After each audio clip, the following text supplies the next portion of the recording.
I tell you one thing, whatever anybody wants to, whatever I've said, and I've said a lot of pretty heavy things about Iommi in the past, one thing I will say about the guy, he was, and he always will be the master of metal riffs. I mean, there's no one in this fucking world to touch him for his riffs. For a guy with two fingers chopped up, who plays guitar, that ain't a bad affliction. Oh, yeah, you know, right. I mean, I don't know where the guy, I mean, I think fucking other guy's got to run out, man, but he comes out with those fucking heavy demonic riffs. I don't know where they come from. Yeah, he's the undisputed. His brain breeds them. I've heard I think. a His lot of mind different bands. creates them. You know, that sounds familiar to me. You know, but it's like Sabbath like, riffs are always. You know, I don't get it. You know, whereas people like David Coverdale and other people got pissed off, and Robert Plant got pissed off. Oh. That people You mean Robert Plant got mad pissed off that about people David imitating Coverdale. David Coverdale. Yeah, you know, I always thought that was unfair because that's not as blatant as something like Kingdom Come, you know, as far as being a lead clone. But the situation, you know I mean? would be honest, if I ever sit down and I think, fuck, you know, that sounds a bit like Paranoid, or that sounds a bit like so-and-so. Well, it must have had an effect on society for them to want to still copy it. I mean, that Kingdom Come is fucking blatant, but you know, so what? It's a formula that works, and people still want to buy it. So it must say to me, that was a good idea, and that did work. Because if it didn't work, why are people still wanting to do it? You know, and I think that what Kingdom Come thinks is that they're in that sound. They're still pretty original. I mean, they won't admit it in any article that they're, you know, lifting stuff from Zeppelin. They claim it's original.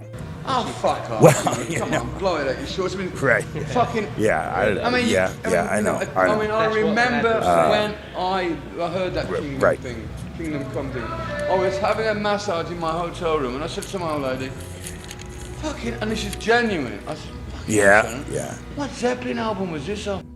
Well, sure, It's not Zeppelin's Kingdom Come. I mean, it was unbelievable. But so what, you know? It's just, it just goes to show that the fucking rock and roll is just one big wheel. It goes around and around and around. Yeah.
It's like, and you'll notice every 8 years, first it's Frampton, then Bon Jovi, and everybody tries to get on that wagon, and they all fall off and die. Yes, it does. I think Metallica right now is like the most Sabbath group out there. You know, they're like the Sabbath of now. I remember touring with Metallica, and for the first maybe 4 or 5 weeks, they wouldn't fucking come near me. And I thought, No, really? What's the matter with these cunts? What's the matter with them?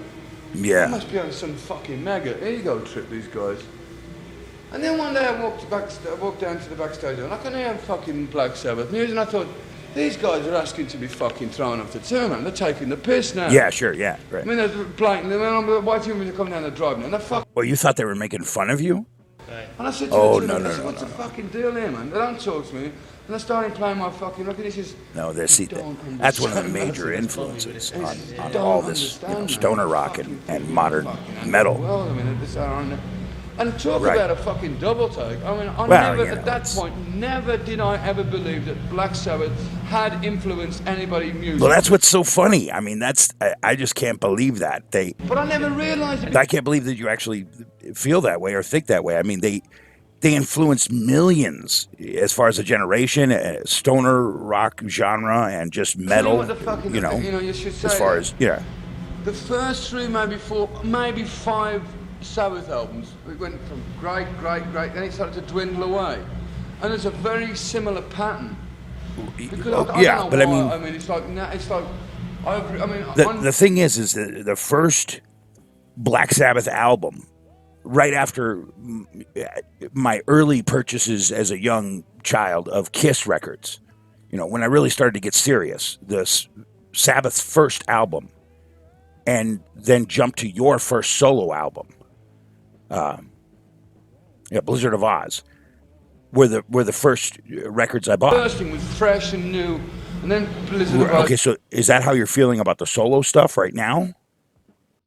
Then Diary of a Madman. I think this album I've just put out now is on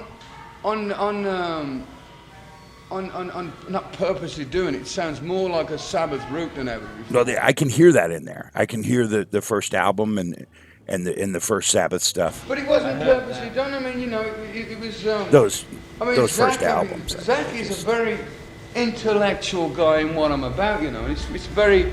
See, I forget seminal. What the fuck I've done. Remember this track? I go, what? I don't remember that. I mean, it's true. And he goes, fourth track, side one, blah, blah, blah, blah. Yeah, that's for sure. There's so many of them now. It's hard to keep track, really. I mean, I don't know which fucking where I am. I remember, rather than making records, I remember places and times and where I was. Well, Zach Wild's incredible, and he knows. He grew up on your stuff. He's a student of Randy Rhoads, so he knows all the tracks and everything. I always think of Never Say Die. Oh, okay, yeah. More like where you recorded. You think of that city, it'll make you think of that album. Or you gotta understand that for the last 20 years, I've been nothing but absolutely stoned out of my head and pissed. So it's like people come to me and go, yeah, okay.